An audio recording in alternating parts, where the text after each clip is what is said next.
One Season in the Sun on Santa Cruz Voice Radio. Tuesday, June 16th. Today we've got a little Nashville headed our way.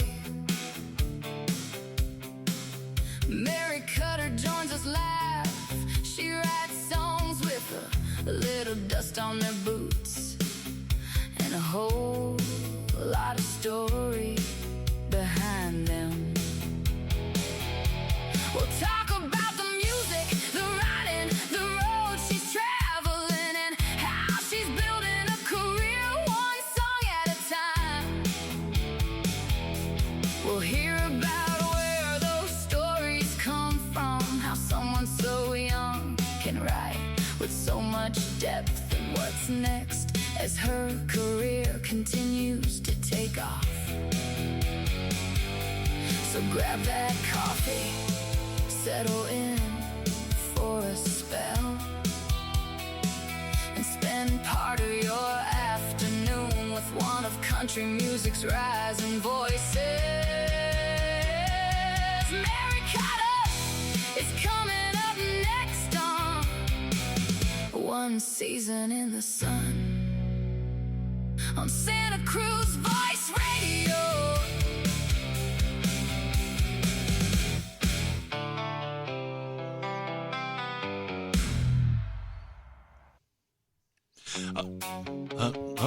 I pushed pause and then pause restarted it. That was fun. All right, let's see here.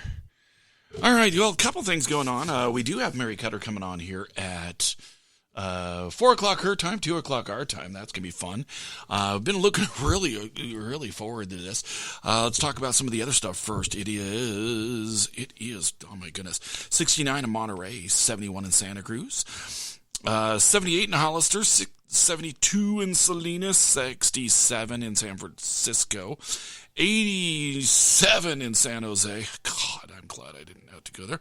Well, I was almost having to go to Morgan Hill, where it is 85.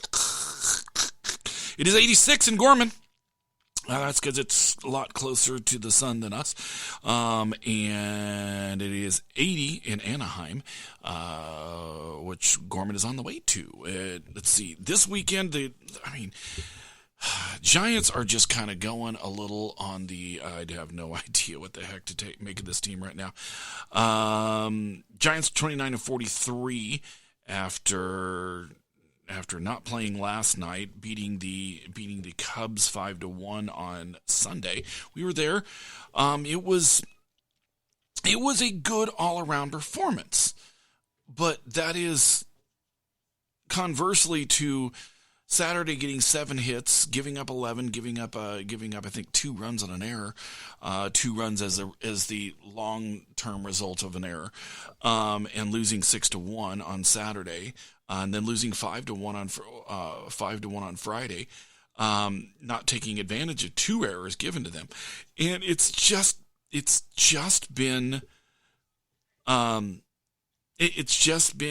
little bit difficult to figure out over this season.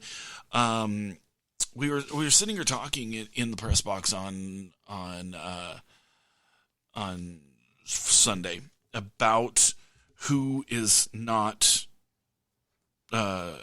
available, or who's not available if they're looking to get do some stuff at the trade deadline. And there's a few guys, but you know what? There's not many. And to be honest with you, it's there's a few guys you would expect, but there's also some, the rookies, maybe Webb, maybe not Webb, maybe Roop, maybe not Roop. But I think Roop and, the right offer came down, Webb and Roop are gone. And I think this team, and I think Chapman is gone. For no other reason than that contract is hampering other stuff that they're doing. And that, I think, is going to that is going to create some things. Hey, again, 12 minutes are scheduled to be joined here by,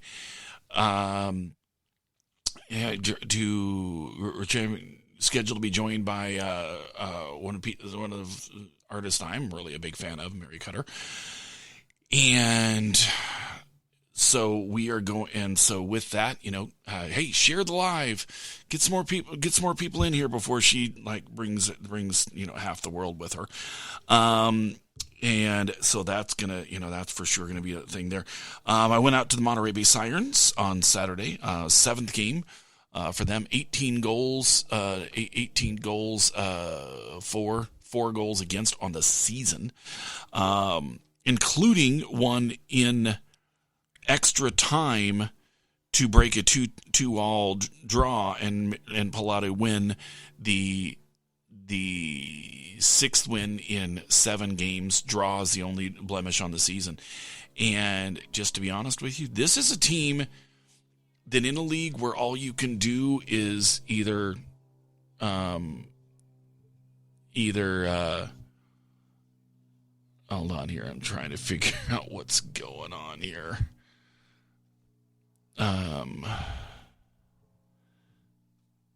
Okay, there we go. Where in a league where you're either first or you're not there. They're first right now. And 3 games left. I think they have to win one more to finish the season off. I'm gonna check on that. I'll have a little more on that tomorrow. Got a little bit from Coach. We're gonna have that for you tomorrow. And so these are all things to look forward to.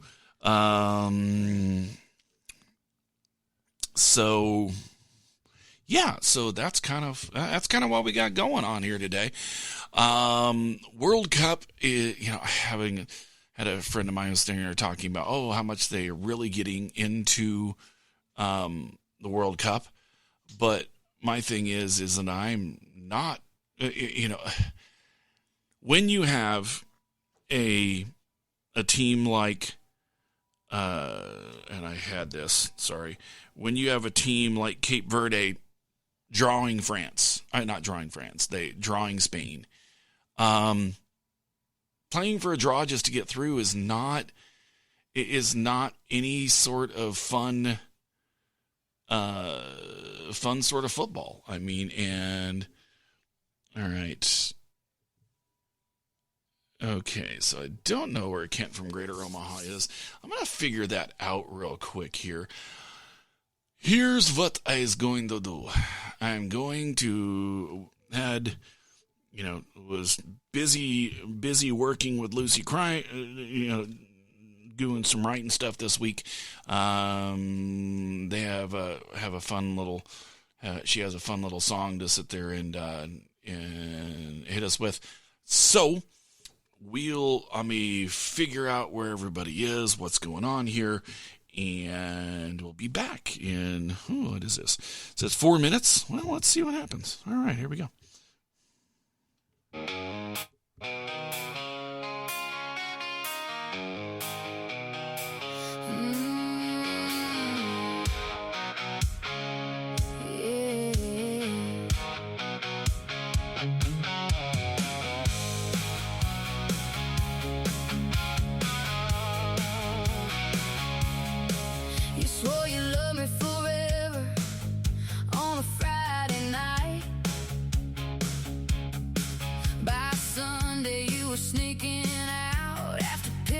Fight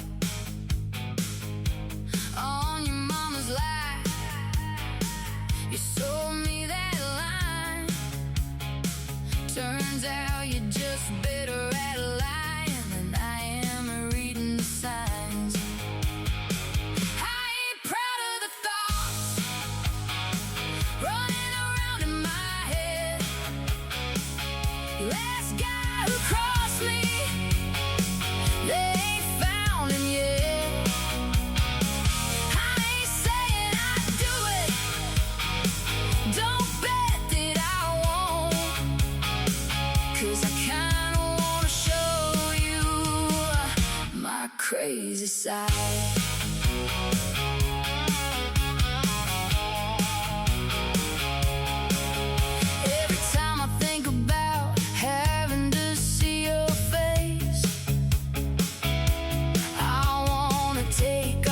stuff I broke to your mama's place. You still drive those back roads, you still run that crowd. Funny how you're acting like I can't track you down. I ain't proud of the thoughts running around in my head. Last guy who crossed me, they ain't found him yet.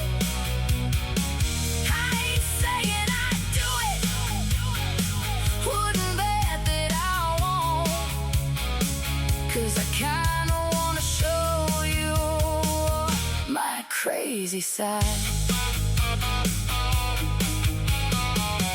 Best friend said, honey, let it go, but she didn't have to sit here and watch you go. She keeps hiding my keys, she took my bottle away. I'm beyond seeing red. It's time I put these idle hands to play.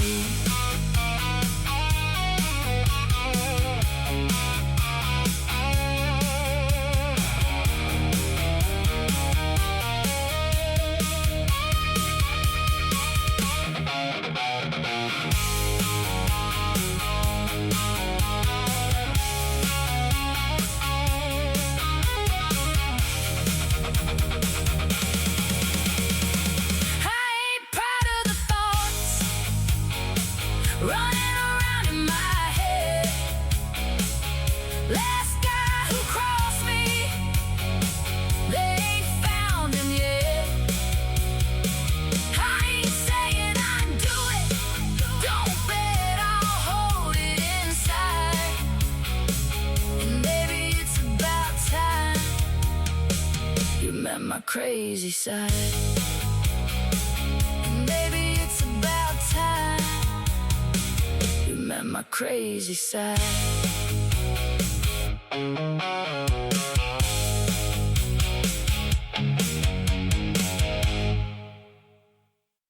All right, we are back right here on One Season in the Sun. All right. All right. All right. Did you finally figure that out, Kent from Greater Omaha? I think it's letting me stay. Okay. Hold. Oh, wait. Hold. And from Greater Omaha, salt of the earth, no masquerade.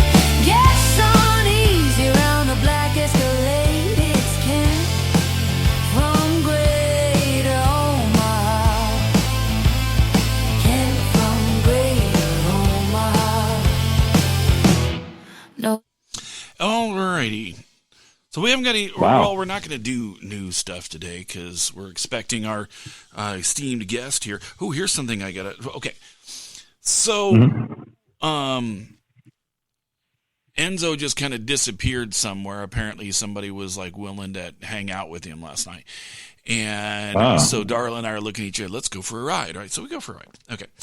And so we're driving around, little doggy dog parent ride. And I'm sitting there eating yet another bag of the honey butter cashews. I need to check this out here. Hold on. Can That's dogs two now, have right? the That's 2 bags? Trader Joe's honey butter cashews? Probably. Well, I'm going to check. Oh, crap.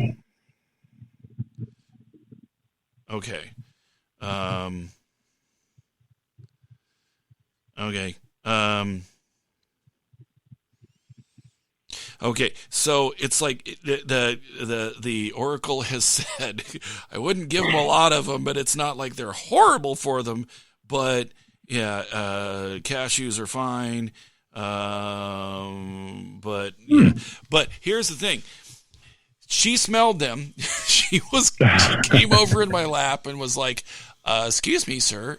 You should be sharing those with a small invisible dog." And you know, and I gave her like 3 of them. And I mean, I'm hoping it's not going to be a long-term issue. But I didn't have treats in the car. Okay. Ah, So it was just kind of a, that thing. it was what was on hand. Yeah, it was. Yeah, and it was what she was sitting there going like, okay, so why are you, why are you, doing, eating these things and not giving them to a dog? And Darla, It's a sound argument. yeah, she was making unassailable argument about why I should give her them. And dude, I mean, so we had her graduation last week of her last class. Yay! And yeah, and she was better than she was the week before, but she did kind of low bar her way through it. Senegal should not have just scored and made it 2-1 with still 4 minutes to play. So I don't know. Trying to keep soccer exciting. It's very important. Well, I mean, just international football. My favorite thing? I just don't like international football because in tournaments, everybody's just trying to get through to the knockout rounds, and then some of those teams that get through there when they feel like they're not a match, they just they just kind of like, oh well, we'll just try to get to penalty kicks, and I'm like, it's a stupid way for me. It's a stupid way to design an international match, and then also it encourages just being, just parking the bus and making it so somebody can't get through your lines. Oh my Jesus! Did that really just happen? So Senegal scores. Okay, so Senegal scores. Not that I'm doing play-by-play. Senegal scores, and then immediately France brings it down, and Mbappe scores from like 10 yards above the D. So I'm like, wow, that was a little crazy. All right, so any moment now is we are going to just keep our eye on everything, and if people watching would kindly throw some likes or some whatevers in there, we are going to keep watching for where our guest is going to join us here, and we're going to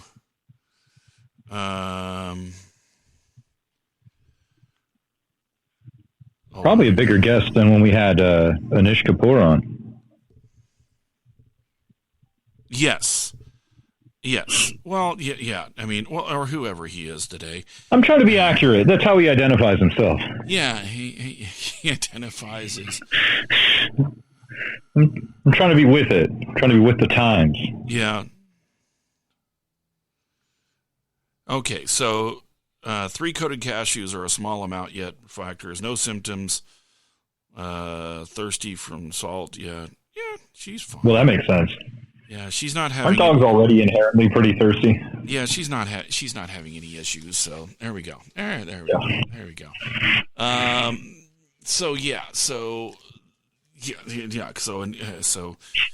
They're not made for pets, but they can survive them. Yes, no, this is true. I think the next time. Let's see. What about Trader Joe's turkey pepperoni? Yeah. That sounds good.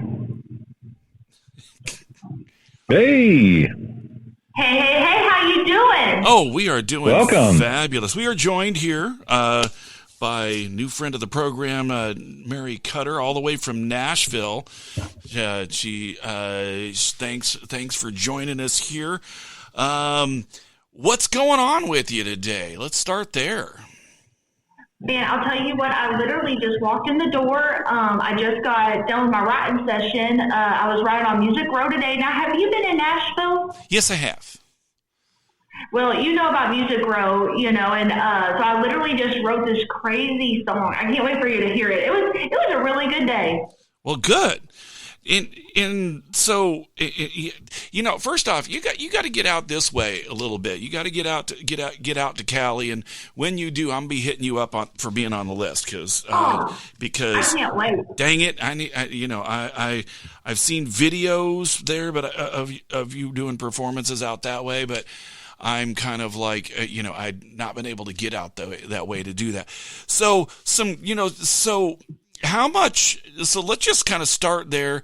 I know in like iTunes profile, it was talking about how you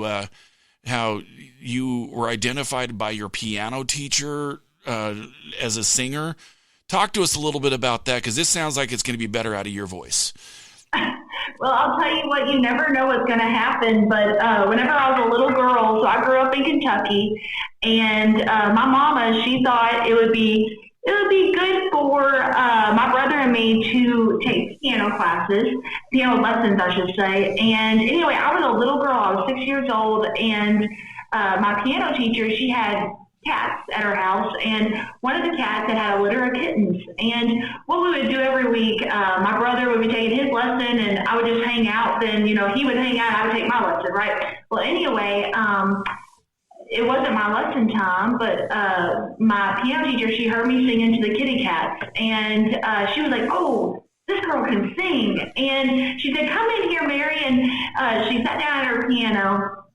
She had this beautiful baby grand piano, and she played me this song, and it was called Moon River, and it's the old standard. It's such a beautiful song. Yep. And she said, "I want to teach you how to sing this song." And we surprised my parents that year at the piano recital, and that was the first time I'd ever sung in front of anyone, and they didn't know I was going to sing, and I think they were all kind of like, "Oh, interesting," but it all started with the kitty cats.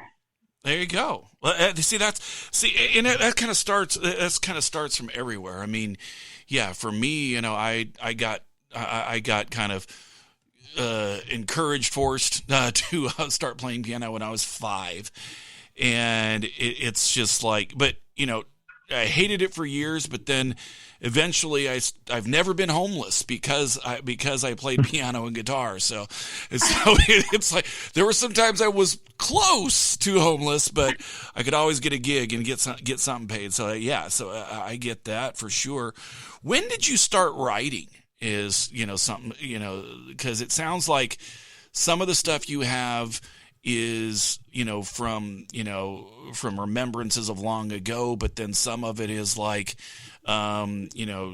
stuff that happened last week that you're really just kind of annoyed at. Well, there's a lot of things in the crock pot, right?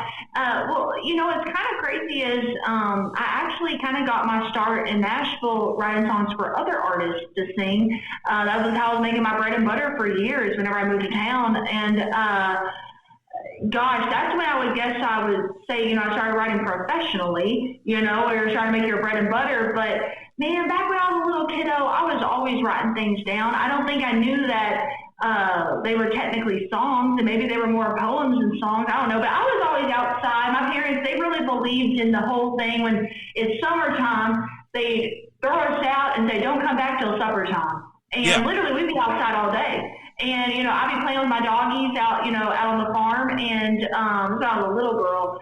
And, I'd be making up songs. And then, of course, later with our chores, my main chore outside was pulling weeds. And, man, I'll tell you what, it kind of scarred me for life with tomatoes. Because the tomato plants, for some reason, they had the most weeds. I don't know why. But anyway, I used to kind of just come up with little tunes while I was working. And I guess that was probably the real start of everything. Yeah. So, so something I was wondering the other day, because I'm going to tangent here a lot. My co-host Kent from Greater Omaha is right there somewhere. Hey Kent, how you doing? Hey, good to meet you.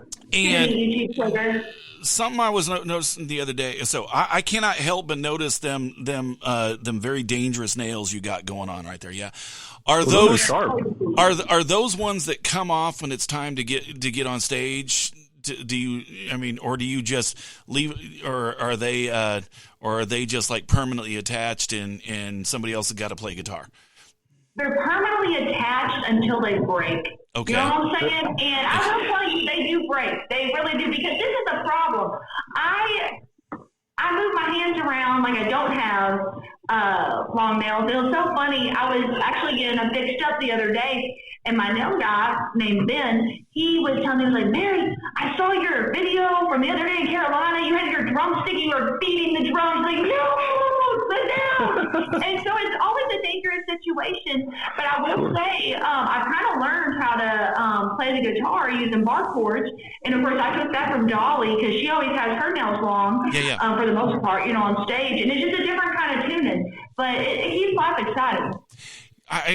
Okay. So yeah, I can see that for sure. So, and no doubt. And so, I mean, so you obviously then would have a lead guitar player, because I'm sure there's no way to sit there and do scale solos while with that, because you'd be like, it would sound like it'd be a lot of extra notes if I was doing it with my claws, It would be hard to do hammer-ons with that. You would just be like, no, I got you there. So talk about where some of this stuff comes from. I mean, I'll admit that I came across you because I saw another artist on Instagram, and then I was like, all right, well, she has stuff on iTunes. All right, I'm always into new artists. And then it was like, and then you came up under similar artists at the end. And I literally cannot remember who the first artist was, because I was like going, I'm thankful for them. I was like going, okay. But then I just started, hearing some of the stuff, and some of the stuff that really stuck with me. And it's the long-term phrasing there for me. And Kent can testify to this. We used to use a lot of your stuff on for our buffers until Iffy Spot got crazy about it for the podcast, and so we got yelled at. We got yelled, no! and we got yelled at like 4 times, and had some stuff taken down, and I'm just like, all right, fine, well, screw you guys. Which is when we start. Sorry. No, it wasn't you. No. I blame. It's not you at all. I blame Neil Schoen. Okay. There we go. Neil Schoen is really the one that made all this happen, because literally, and tangent. You'll find that out. Neil Schoen. When Instagrams first started letting them do lives, he literally had a 5-minute video rant of how he got shut down on a live because he was playing a Journey song on his live. Wow. Okay. Wow. And then he had a 5-minute rant. I wrote this song, blah, blah, blah. Then don't tell Instagram to stop anybody's live when you're playing your song. Your 35-year-old song that you would probably should be happy that people are playing it, to be honest with you. And so it's like, and so like when we're talking about some of the stuff, like Devil's Money, the phrasing on it for me is just kind of like, how do you hear that? Where does that come from? Is it, I just always want to know, did your grandpa really build a church and then hold it over everybody's head? I just want to know these things when I'm hearing this. So let's just start there. They what? Well, I feel honored that, you'd even care, to be honest, and yes, Devil's Money is based on a true story. My great-granddaddy was a bootlegger in Kentucky, and right outside of Bardstown is kind of where he ran them roads. And anyway, some of that bootlegger money that he made, he helped build a church that's still standing today. And so, I grew up hearing stories about him. We'd be driving home, from Louisville, being out for the day. And we'd drive by the road where the church is at. My mom, and she would point down the road and say, down that road, that's the church where your great-granddaddy, he built it with bootlegging money. And, of course, I just kind of, didn't really even understand what that meant as a little girl. But growing up, I learned more about his life. And he had a very interesting life. He was an orphan by the time he was 2 years old. Wow. And he went out west searching for gold, but he found out that, his treasure, for lack of a better word, was going to be in Kentucky, and that was bootlegging. And he really went all the way with it. And, he had a lot of crazy situations that went down during Prohibition. He had a run-in with Al Capone, for example. He some sad stuff too. I mean, he lost his son to a drinking accident, drinking and driving, and what's so interesting too. A little side note on that. In my neck of the woods, where he was at that point in time in the 20s, there were still a lot of people that did not drive cars in Kentucky, like in that area. So it's kind of interesting, he had a car. My grandpa had a car as a teenager, and of course his son who passed away did too. And they kind of were living high, high on the hog. But then the stock market crash happened, and he lost everything. Literally lost everything. And they say he died from a broken heart. His son had just passed away, and he lost his fortune, and then he died within a year. And so, but in that window of time, the 20s, it really was a roaring 20s for him. He was making all that money. He built the church, really lived a heck of a life. But that's what started the premise, was me thinking about, just what an interesting story it was. But I will be real with you, I wasn't sure that anyone would care, because it's kind of a niche idea. Story said in the 1920s about a bootlegger who built a church. But my favorite song of yours. Yeah. Well, thank you. That means a lot to me, and it was real fun to watch. Yeah, I mean, you know what? I'm going to risk iffy spot. I don't care. I'm just going to risk iffy spot. Yeah, right here, because in our buffer music, I had. Wait a minute. Is this the right one? Yeah, really, I'm risking iffy spot. I don't care. They can bite. Here we go. Yeah.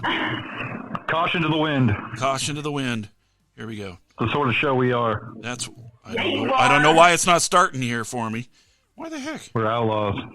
All right. Why? Oh, we talked it up. Now it's got to play. No, now I just now I've messed it up. Anticipation. We always have technical issues on Tuesdays. I don't know what it is. It's that Taco Tuesday that's rolling around. The Taco Tuesday monster. Well, normally so. It worked. Okay, you were here, Kent. It worked earlier. I don't know what the heck. I know what I heard. All right. I'll just sing it real quick. No. Let's not do that. Well, you know what? Eventually we're going to hear it come right on in, and it's going to be like, I don't know. It was, but no, I mean, it was like, so when we're sitting there doing this, oh, okay. Mm-hmm. Maybe that was it. Maybe that was my problem. I didn't have the volume up in the app. So maybe. Okay. What a tricky app. That means a lot to me. There it is.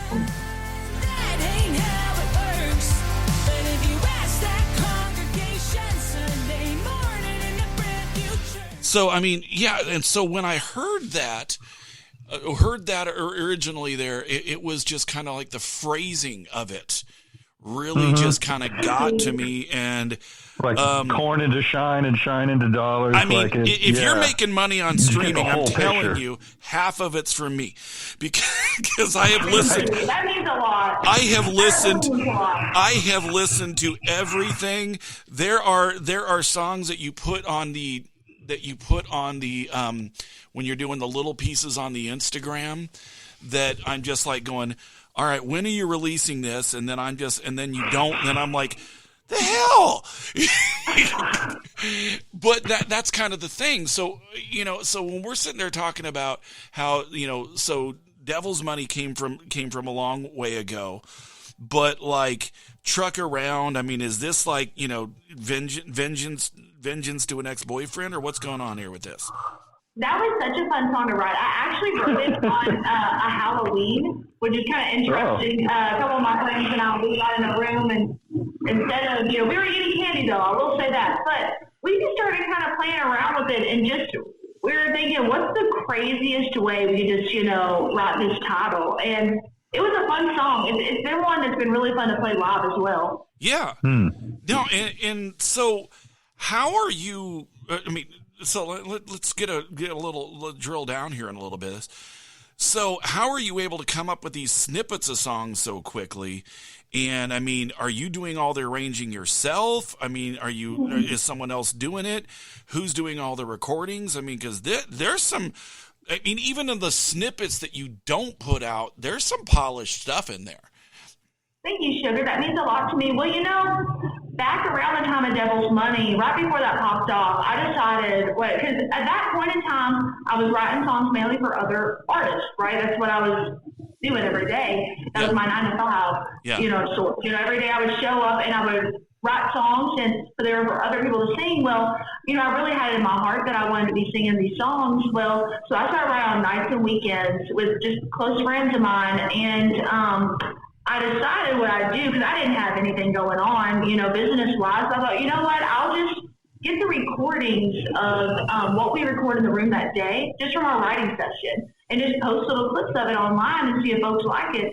And so 99.9% of what you hear on TikTok, on Instagram, Facebook are demos. They're day of demos where for any folks that don't know the musical lingo, what that is just in most writing rooms, like even the one I was in right before I came on your show, I was there, and a writer who also does tracks, which means he can just do recordings.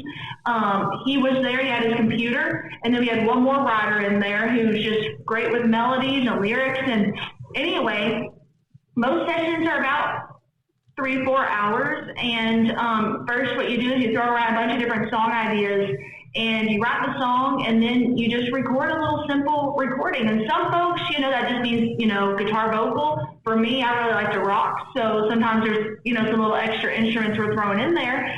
But, this is what's so wild. Nowadays with laptops, with the different plugins and stuff, they can play the acoustic guitar and it sounds like electric guitar, Yeah.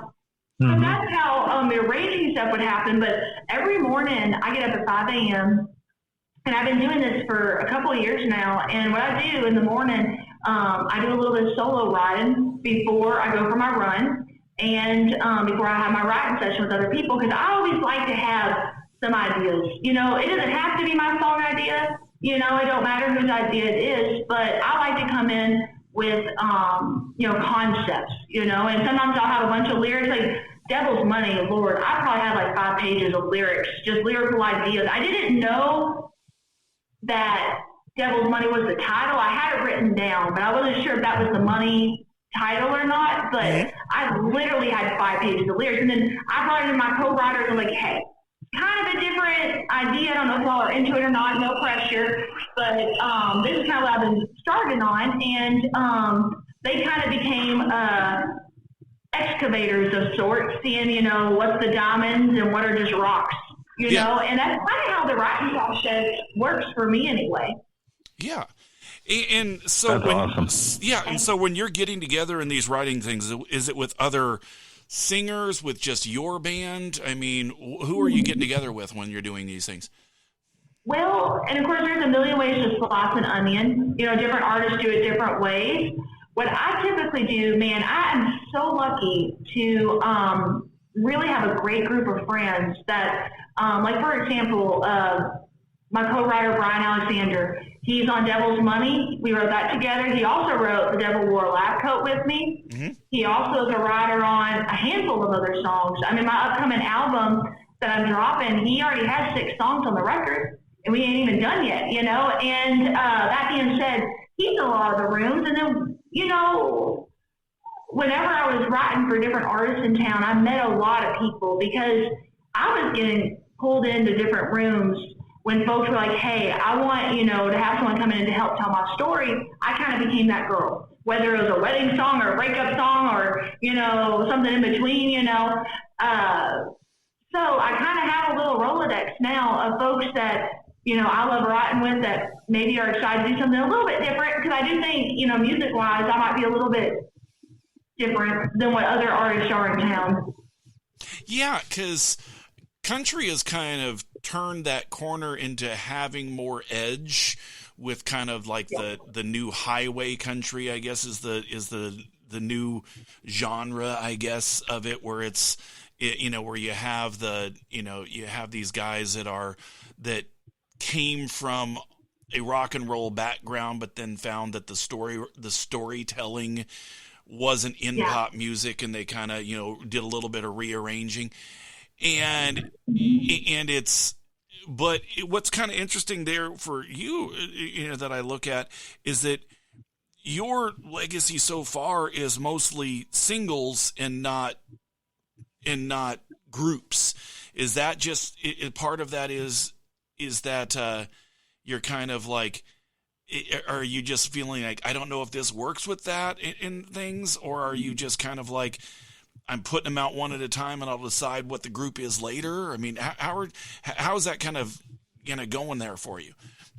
That's a real good question, Brian. I'll just be real with you.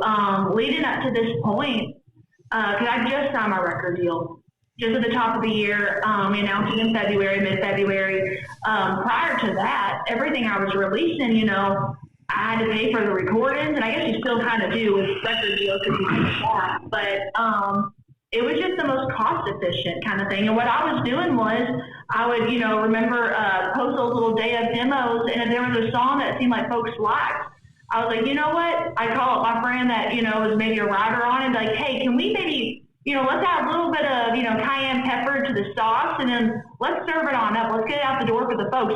So that's why it was the way it was up to this point. Now, what's so exciting, though, is, this album we've been working on, and we're going to be announcing, its drop day and everything real soon, but there is something about dropping singles, leading up to this point. But then now that we have this album right about to get out of the oven, kind of serving some hors d'oeuvres before it's, supper time. So the album, is this going to have anything that we're already familiar with, or is it going to be all new stuff? It's going to be, there are going to be some songs that are fan favorites, but reimagined. Because, up to this point, I never was playlisted on any playlist. I didn't have any money behind it. Truly, every stream that I got was from social media. Legitimately. Yeah. There are a couple of songs that we have on there that have been re-recorded, kind of reimagined, that we will be releasing. But then a lot of them are brand new songs, and I'm just so excited. Okay, I got you. Very cool. Yep. Is there a particular theme to this album? That's a great question, Ken. It's an album that's about real people. I mean, I write music for the folks. I always think to myself, where I grew up, I don't know if Walmart's big where y'all live, but we have 4. Wally World, I love to call it. I have a Walmart Light near me. It's like a third the size of the Target, but yeah. Yep. Well, then you know what's up. Well, where I grew up, that was kind of the main spot to get your groceries and everything. And as a little girl, where I grew up, every weekend, my daddy, he would put me in his green Blazer. We would drive 30 minutes each way to get our groceries. And, the whole time we'd be driving out there, we'd be cranking up. For him, it was classic rock. And that's how I fell in love with people like Alice Cooper and AC/DC, the Stones. But anyway, I still love Walmart. To this day, I love to go back up to Kentucky, go shopping up there. I don't know. There's something about home there. But I like to write songs that are for folks that are just normal folks, And, Brian, love you, girl. My family is all out of Eastern Kentucky. I see you, Brian. But anyway, I would say, though, kid, that's one of the main themes is that, man, there's a lot of rock and jams on there because I do love to rock, and we've been playing a lot of live shows, and it's crazy, and there's a lot of songs that move and groove, but I definitely didn't want to shy away from some heavier topics that maybe aren't always talked about, but I feel like in country music, our genre, we have the ability, a little bit of a license to go there, and so some of the songs on the record are like, oh, are we singing a song about that? No, we are. Yeah, and that is for sure one of the things that always just kind of goes, because in the genre, in the country genre as a whole, regardless of trying to separate up, because I hear a lot of different genres in there where you'll have, and so you kind of jump around a little bit, which I think is perfectly okay. But I think I would rather you do that and me just be like accepting everything for, that versus trying to pigeonhole and then everything's got to fit the mold of the last thing or else, and it just kind of just kind of goes. It's fun to have different flavors and different colors of crayons in the crayon box. You know what I'm saying? For sure. Crayons. You can color a pretty picture, hopefully. Yeah, but the thing is that otherwise, if you get another album from somebody, then you're like going, oh well, it's going to sound like this and it's going to sound like that, and for sure. And I always remember that that line from Rockstar where Mark Wahlberg gets told, it's like they're expecting something from us when they hear an album. Otherwise, they might as well be listening to Rat. And it's just, and then it's like going, and I'm like, yeah, because Rat had 14 albums, something, and they all kind of sound like Rat albums. And I'm just, right. I mean, it's like, what do you have, like 20-something songs on your stream list here? That sounds about right. And I don't think there's a lot of this sounds like that kind of stuff. That's a huge compliment. And that's I think that's what I think that's what draws a lot of a lot of the attention that you get. I just look at some of this, and like when you post some of the stuff where it has the live sound. Definitely, are you trying to stay closer to what is on the recorded version, or are you just kind of like, when we're going live, the melody stays, but everything else, it can kind of go out there depending on the night and depending on the feel. So everybody gets something different every night. That's a great way of looking at things. Every night is going to be a little bit different, I think, just with the energy of the room. It was so wild. I guess about 2 weeks ago was CMA Fest, and it was a really cool weekend where Friday afternoon during CMA Fest, I played right outside the Ryman. The Ryman had this special show, and it was an itty-bitty tiny stage that was packed with people till CMA Fest, but I'm telling you what, and I move and groove a lot on stage. We were all loving on each other, kind of like sardines in a can. Well, right after that show, literally immediately after I got on the stage, gave a couple hugs, and we were in the van headed to Carolina. Well, the next day, we're in South Carolina, and I'm playing a show, and there was the girl who does all my content. She said there's 5,000 to 8,000 people there. That's hard for me to comprehend, but she might be right, And it was a packed thing, huge stage. Well, that night, we were playing it was basically the same set, but it was a different show. It's going to sound different because both were awesome. Both were so cool, so much fun to play, but they're just different things. The first one was very intimate. The next one was this huge stage with all the lights and all the special effects, and we were right on the beach. It was crazy. It was just a different energy. So that being said, when it comes to the recordings, I would guess that probably I do rock it out a little bit more, live. But gosh, I just kind of let the spirit lead you. You know what I'm saying? Yeah. And so, and do you have a regular band, or is it just every time you're going out, you find the same, different peeps?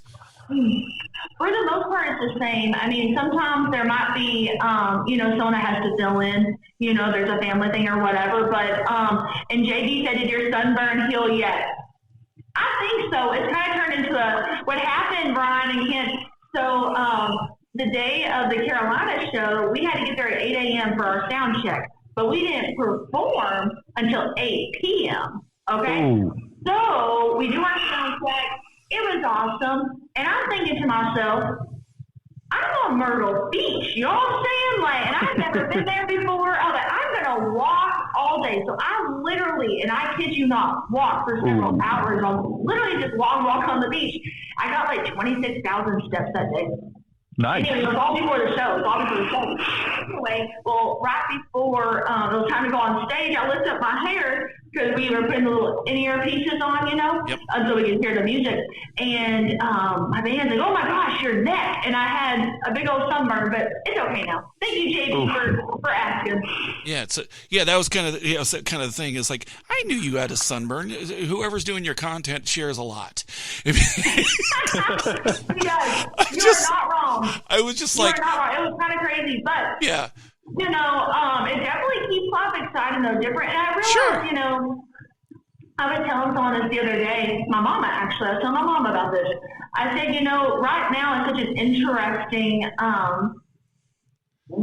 pool that I'm getting to swim in because, you know, like my friend Bailey Zimmerman, literally every single night he's playing an arena. He's doing his first arena tour. Yeah. Well, I'm sure every arena is different. I've only played in one so far, opening up for Hank Jr., and it was awesome. But I'm sure that, you know, there's a lot of similarities. An arena is an arena. But currently, you know, we do kind of have, like next week, I'm playing, this weekend, I'm playing another big festival up in New Jersey, and then the next day, I'm opening up for Justin Lynch in New Hampshire. And I know, and that's at a casino. And I know those are totally, because the festival's on the beach, I think it's going to be kind of similar to that Carolina festival. And so it's going to be, you know, different rooms every night, different experiences every night, you know. But I'm just enjoying it and just trying to buckle up. Yeah, no, I got you. So with bigger album coming here, I mean, are you going to be able to do like national work then now? Or, I mean, you know, touring like a little more because it seems like you're more southeast kind of Midwest kind of area so far. Honestly, so far that has been the situation. I mean, this weekend's our first time even going north of Ohio. Yeah. You know, I know that the race is kind of like whenever the horses are at the Derby and they're all in their little stalls, you know, and they're about ready to shoot the gun and everyone starts running, you know. Yep. That's kind of where we're at right now in the stalls, right before things really get moving. And I think once that does happen, we're going to be going out west more. We're going to be still going down south a lot, up north, east. You know, I think it's going to just keep on growing. Yeah, no, I got you. Well, I'm just telling you. You get to California, you will see an email from me because I want on the list. I don't care where it is in California. I can't wait, sugar. It's been great. I can't wait to come to California. Absolutely, and because I literally, I could skateboard even, you know, although I shouldn't skateboard because I have a little bit of an issue, but I could skateboard down the hill. It's only a mile, but it's straight down the hill to the beach. So yeah, it's we're rocking there. But yeah, it's just, you know, like I said, we've, you know, and Kent can attest to the fact that, you know, when I started doing the stuff on, as our, literally on our, original buffers for the show, I think you had 2 of them. Yep. 2 of the 5 were hers. And, and it was like, and then the other one was, what was the other one? It was, I'm trying to remember. Tim Capello. Yes. Tim Capello. There we go. Tim Capello, and you may know him. Tim Capello is the guy from Lost Boys, which was filmed in Santa Cruz. He's the singing saxophone player at the beach that's all oiled up, and then she's like going, "Oh, I'm gonna go watch this movie now." but it's like, and so he, you know, it was funny because when he came to Santa Cruz, he was like, "I came to Santa Cruz for the movie," because I was blessed to be able to talk to him. He said, I came to Santa Cruz for the new movie, but I've never played in Santa Cruz. And I'm like, oh, dude, man, it's like, dude, but he was also for his day job was he was the saxophone player for Tina Turner for years. but Pretty cool day job. to be known Right. as the guy in the pink tights playing the saxophone with the oiled pecs. Hey, That's crazy. if you're getting To be immortalized, residuals, you you're mean? getting residuals, dude. I mean, it's like That's right. I have a friend of mine who's again, tangents. Yeah, there you go. I have a friend of mine who actually lives here. That he was the saxophone player for in the band in La Bamba, in the movie La Bamba. And he literally was making like 60, 80 grand a year in residuals for that. And he's like, that's my biggest gig I ever had. And that's been paying the bills for years. And I'm like, dude, whatever you got to do, dude. I mean, it's just like whatever you got to Right. do. But I'm just kind of what I want. I mean, really, truly what I want is I want everybody to sit there and go check all the, check the songs out. I mean, I have some favorites. I want everybody else to know what the favorites are. This is one of those ones I'm going to edit back up and I'm going to post the whole thing to TikTok.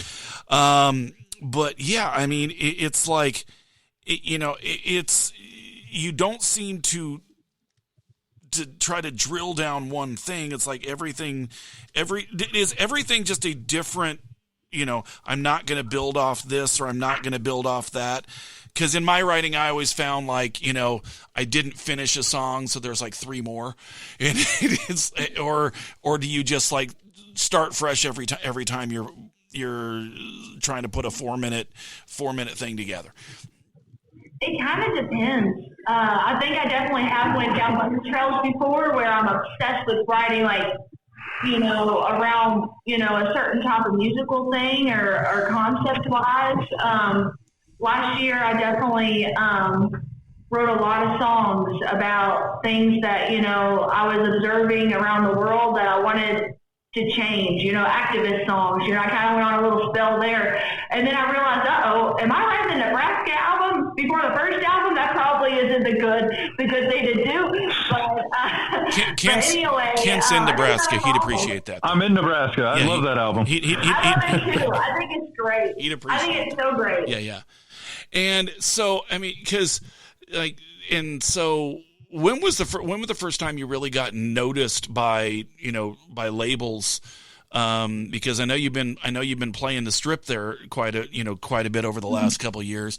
When were you starting to get, hey, look, I'm not only just playing shows, but something more could happen here. Devil's Money was definitely when labels started sniffing around, but Smart label. Well, thank you, Kent.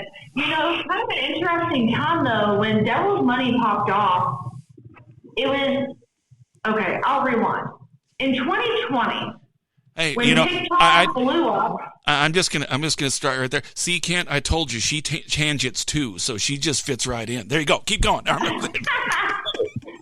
Well, in 2020, when TikTok blew up, there were, there was kind of a big wave of a lot of artists getting signed that went viral online. That was just kind of a thing across the board, not just in country music, but in Nashville, big time. If you had a video that hit 100,000 views at that point in time, people were calling you up, Well, at that point in time, the reason I know that is I was writing for other artists at that point, and a lot of those artists were those artists that got snatched up at that time.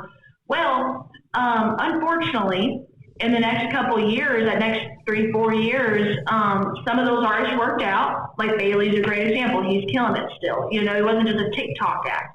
But there were a bunch of artists that got signed that, were one-hit wonders. And so labels, it was interesting. It was kind of I don't want to say a double-edged sword because I'm very grateful and I know it helps things because, I got to, introduce my music to folks that didn't know it before. But I do think that while Devil's Money, I started getting a bunch of calls, I think all the business folks were rightfully so, thinking, okay, now we're looking at artists in a different light. You know what I'm saying? Is this just a little one-hit wonder on TikTok? Did they just do a cool dance to make their songs go viral, And so that was when they first reached out, different labels. And I was real, I don't want to say hard-headed, but I really knew that I only wanted to sign a record deal if it was going to be with a company that believed in me and didn't want to water it down. Because, I've written with a lot of artists that they would sign record deals and totally change their sound. Yeah. They got them to where they are. And I get it. I get why folks would do that. And there's nothing wrong with growing and evolving. But sometimes folks can water it down so much you don't even taste like bourbon no more, And so I kind of just kept on doing my thing, writing songs, playing shows.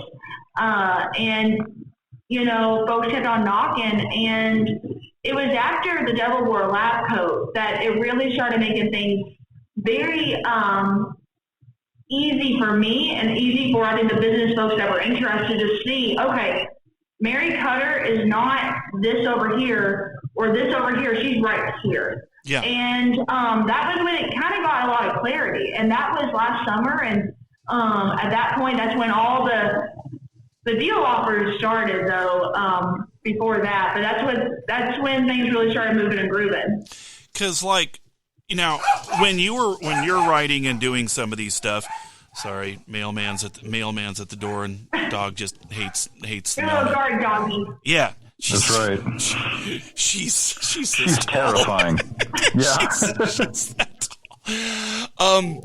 But a lot of artists, myself included, so I'm guilty of that.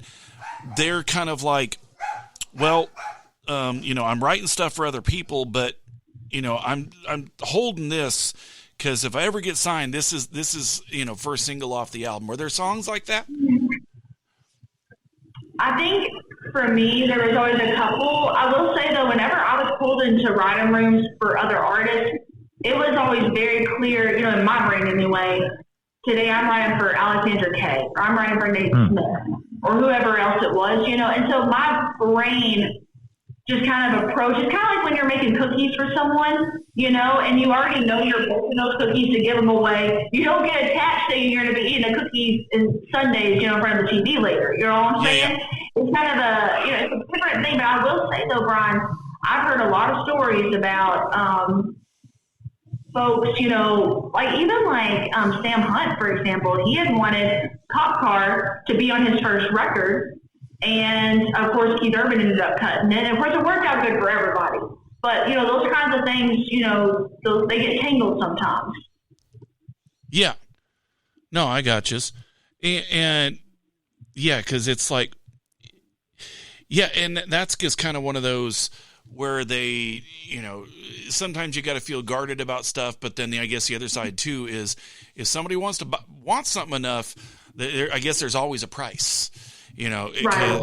I mean, I could probably go down down the list and be like, okay, you'd never sell this one, never sell this one, never sell this one, because I feel like there's some stuff like Dosey Don't and God Made a Farmer and Devil's Money. I mean, I feel like those would be never sells, but everything else is kind of like, well. That means so much. Thank you. If somebody comes along, I love you of your favorites, and now we know. Yeah, well, but see that. But the thing is it like you can see in like you were saying, when you're writing for somebody else, it's different than when you're sitting here saying, well, this is the first single off my album. You can tell which ones are like, yeah, that's going to be the first single off the album. And yeah, like I said, we are gratefully looking forward to hearing it. Please, anytime you got something going on, let us know. We will, sit down and we'll talk about it. And, because we love friends of the show. And I'm over the moon we got you on. They what? Oh, sorry, go ahead, Kent. I said I'm over the moon we got you on. Yeah. It's so cool. Well, y'all let me know whenever you're in Nashville, and we'll have to meet up. And I'd love to meet you in the show, obviously. I'm sure that'll happen sooner than later. Well, and here's awesome. the thing. I'm just going to say, you're going to get here before I get there. But when you get here, I'm going to be like, hey, can I get on the list? And she's going to be like, who's calling? No, please.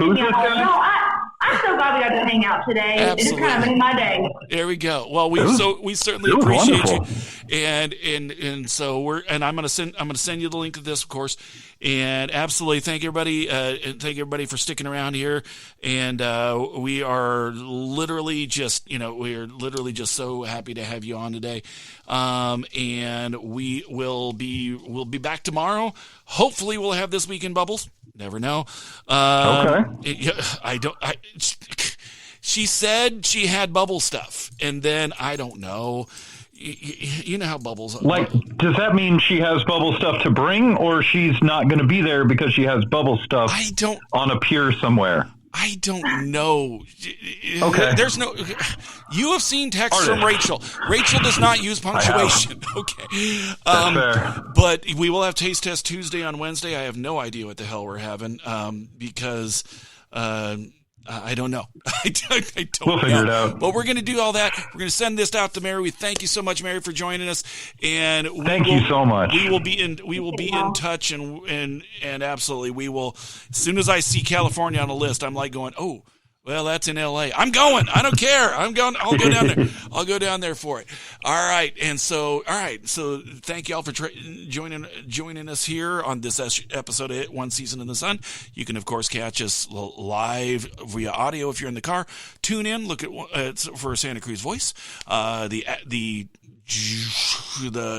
Google Play Store has it, just the Santa Cruz Voice app. Everything else is coming soon. You know how it is, IT guys. And in the meantime, you can always catch it on every podcast location at One Season in the Sun. And we will check y'all later. Thank you, Mary, for joining us. We appreciate everything, and we will talk y'all later. I don't know.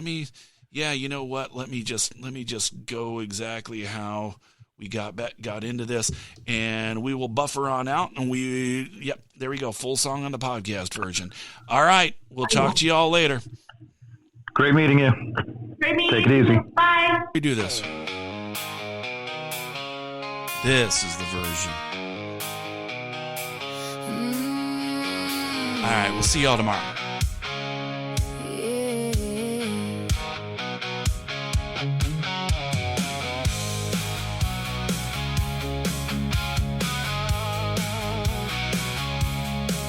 Swore you loved me forever on a Friday night. By Sunday you were sneaking out after picking a fight. On your mama's lie, you sold me that line. Turns out you're just better at lying than I am at reading the signs.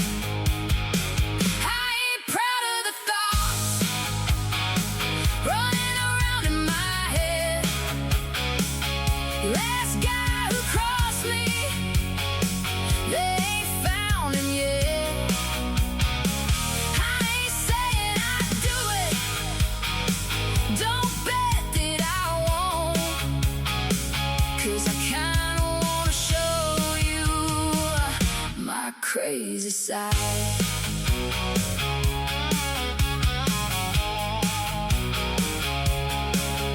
Every time I think about having to see your face, I wanna take all your stuff I broke to your mama's place. You still drive those back roads, you still run that crowd.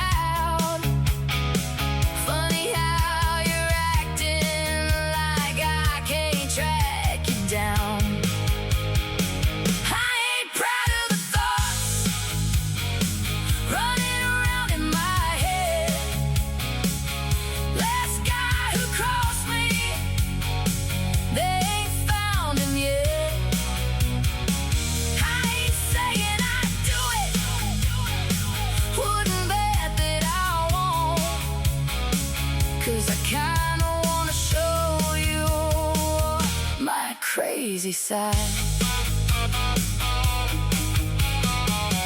Best friend said, honey, let it go, but she didn't have to sit here and watch you go. She keeps hiding my keys, she took my bottle away. I'm beyond seeing red. put these idle hands to play.